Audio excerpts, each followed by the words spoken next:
Marvel Comics nació en 1939 con el nombre de Timely Publications, de la mano de un joven empresario de 31 años llamado Martin Goodman. Para ello contrató los servicios de Funnies Inc. Corporation, un taller de escritores dibujantes especializado en crear cómics para editoriales que no tenían el dinero o el tiempo suficiente para crear su propia plantilla.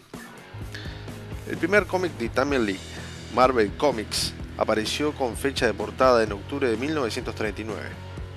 Aquel primer número incluía las aventuras de los tres primeros superhéroes de la editorial: el androide conocido como la Antorcha Humana, el antihéroe Namor y el Ángel.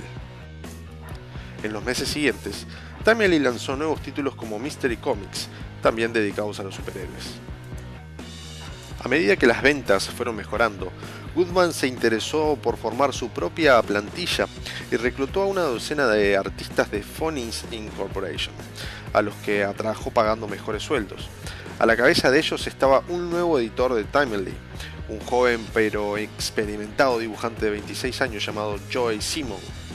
Con el tiempo también irían sumándose nuevos talentos, entre ellos un jovencito emparentado con Goodman que recién había acabado el instituto, Stanley Lieber, que solía firmar con el seudónimo de Stan Lee. La Antorcha Humana obtuvo su propia serie a finales de 1940, Human Torch Comics, y unos meses después también la conseguiría Namor con Submariner Comics. Pero el personaje más popular de la editorial sería el Capitán América, creado por Joey Simon y su compañero Jack Kirby, aparecido en el primer número de Captain America Comics con fecha de portada de marzo de 1941. El público recibió la política antinazi de Timely con entusiasmo, como demuestran las ventas de Capitán América, que rozaron el 1.000.000 de ejemplares vendidos. En 1941 sufrió algunos cambios importantes. Joey Simon y Jack Kirby acabaron marchándose de la editorial en malos términos con el dueño. Goodman pondría como nuevo editor a su propio primo, Stanley Lieber, aunque al año siguiente fue reclutado por el ejército y tuvo que ser sustituido por el dibujante Vince Feico. Para su regreso al puesto de editor en 1945 de Stan Lee, los gustos del público estaban cambiando y los nuevos géneros como el humor adolescente, el crimen, el romance, el salvaje oeste y el terror habían cautivado al público. Hacia 1949, las últimas series de superhéroes habían sido canceladas.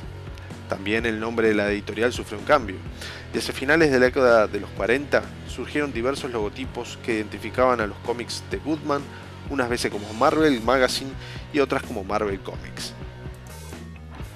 El fin de los superhéroes no supuso ningún revés para la empresa de Martin Goodman, que en 1950 publicaba más títulos que nunca.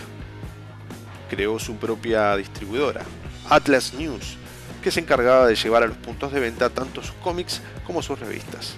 A partir de ese momento, los cómics de Goodman aparecieron bajo el logo de Atlas. Los cómics de Atlas se caracterizaron por tocar todos los géneros de éxito: el bélico, el humor, el terror, el suspenso, la ciencia ficción y el salvaje oeste. En 1953, Atlas intentó recuperar a los superhéroes, concretamente con la Antorcha Humana, Namor y el Capitán América. Pero para 1955, los personajes ya habían vuelto a desaparecer de las estanterías de venta.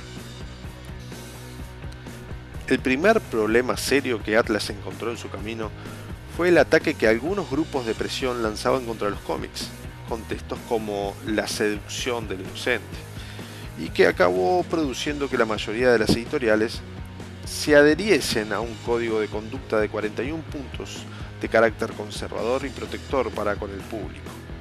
La mala prensa que obtuvieron los cómics perjudicó seriamente a la industria. La caída de ventas hizo que Goodman cerrase Atlas News en 1957, que ya no era rentable. Para evitar el colapso de su línea de cómics, Goodman llegó a un acuerdo con una de sus rivales, DC, que aceptó distribuir un máximo de 8 títulos al mes que dejaron de presentar el logotipo de Atlas. En 1961, la editorial destacaba únicamente por sus cómics de monstruos y por el trabajo de sus dos únicos dibujantes, Jack Kirby y Steve Ditko.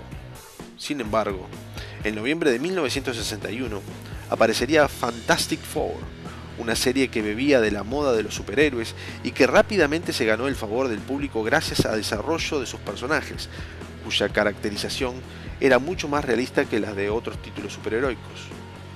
Los Cuatro Fantásticos serían el puntapié inicial para otras series y personajes, como Ant-Man en enero de 1962, El Increíble Hulk en mayo de 1962, El Hombre Araña en el último número de Amazing Fantasy en agosto de 1962, Thor en el número de Journey into the Mystery de agosto de 1962, Iron Man en el número de Tales of Suspense de marzo de 1963 y el Doctor Extraño en el número de Strange Tales de junio de 1963.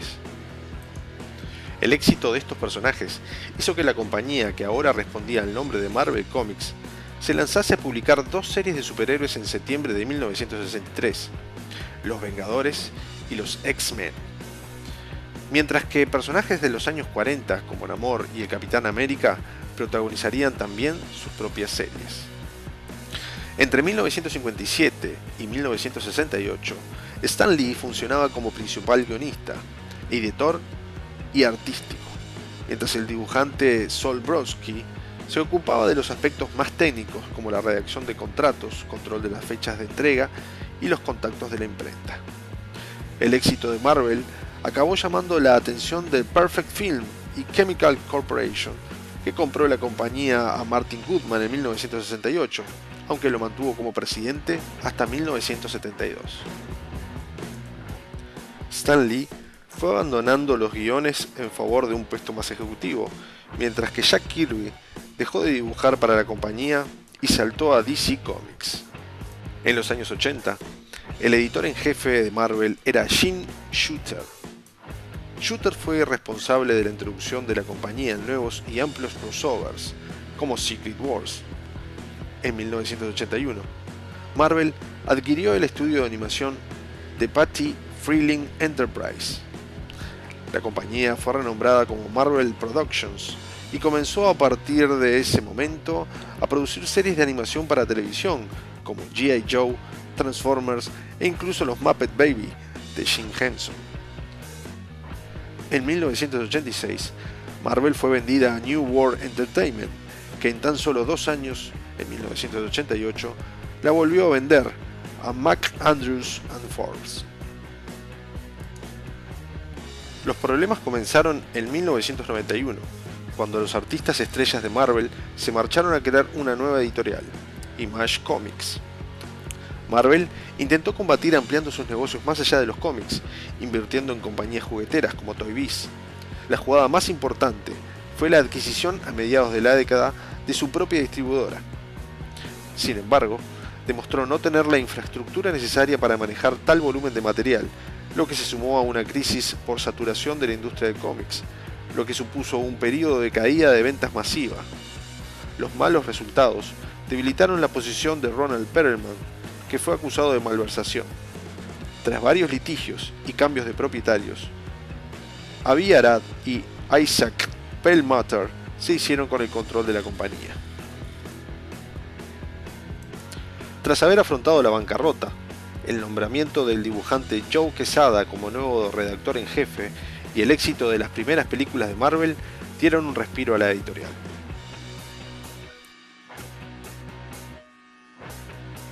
Marvel Comics fue comprado en 2009 por $4.000 millones por la empresa Disney. Si te gustó el video, dale like, suscríbete al canal y compartirlo. No olvides de comentarlo y nos vemos en la próxima.